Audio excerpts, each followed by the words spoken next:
Kenapa di antara semua yang diperintahkan, yang paling diutamakan, yang selalu disebut-sebut sebagai tiang adalah sholat? Keren banget. Kenapa sholat? Keren banget. Jadi gini, setiap Gue malu nih ngomong kayak gini. Gak apa-apa, itu bagus banget. Karena, mas, banyak orang yang punya pertanyaan yang sama, tapi mereka nggak mau nanya. Makanya ada sebuah peribahasa Cina mengatakan, Sung Shang Sung, oh bukan. Kaget juga gue, masih ada Cina aja nih gue lihat. Ada pepatah Cina mengatakan, siapapun yang malu bertanya untuk 5 menit, maka dia akan malu seumur hidupnya. Jadi kebanyakan kita tuh justru mereka bahkan nggak punya jawaban atas kenapa mereka harus bertanya. Nah, termasuk pertanyaan kayak gini, ini penting banget. Kalau sederhana begini, kalau aku secara pribadi ya, setiap budak itu harus punya sesuatu yang menandakan bahwa dia itu budak. Dan bahwasanya Allah itu adalah majikan.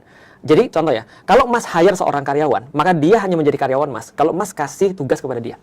Tapi kalau Mas cuma hire dia, terus kemudian dia masuk ke kantor, Mas nggak pernah nyuruh dia nih, maka dia bukan karyawan, karena dia tidak berkarya. Berarti dia menjadi seorang budak kalau disuruh-suruh sama majikannya. Sesederhana itu sih. Maka koneksi itu tercipta ketika kita disuruh-suruh.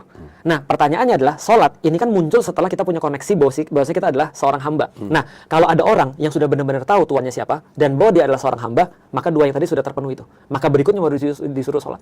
Karena setiap hamba memerlukan sebuah validasi bahwasanya dia seorang hamba. Maka seorang pecinta akan memerlukan validasi ketika dia mencintai seseorang. Kamu mau aku apa sih? Maka biasanya kalau ada orang yang mencintai seseorang, pertanyaan sederhana, mau makan apa? Kamu mau pergi kemana? Dengan kata lain dia cuma bilang ini, kamu mau aku apa? Maka ketika dia sudah punya rasa cinta itu, koneksi itu, maka dia bilang sama Allah, ya Allah aku harus apa? Allah bilang, koneksimu terhadap aku yang paling penting adalah sholat.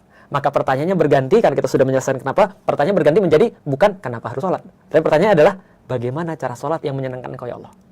Itu jadi pertanyaan berganti itu karena udah selesai kenapanya di sini. Nah, jadi meyakini ayat-ayat Allah atau membaca ayat-ayat Allah adalah membuat orang yakin bahwasanya Allah tuh di sini nih posisinya, bos. Dan juga membuat kita humble down, ini maksudnya adalah mensucikan diri kita. Sama kayak gini, Mas. Perumahan yang bagus itu ditentukan dari itu loh Mas, gapuranya Mas. BSD itu gapuranya piramid terbalik. Ada gapuranya gede-gede banget, dan perumahan yang biasa, yang mediocre itu tidak ada gapuranya Mas. Betul. Nah, kalau kita pergi ke gapura seseorang, wah ini perumahan bagus nih, keren nih. Maka biasanya kita melihat bagus dan nggak bagus dari ayat-ayatnya, sains. Ayat-ayatnya sains. Sama ketika aku ketemu orang kaya atau tidak, dilihat dari tanda-tanda rumahnya. Tanda rumah bagus apa, Mas?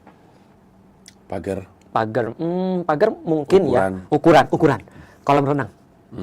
Pos satpam. Gerbangnya bisa buka sendiri. Itu, wah ini orang bagus nih.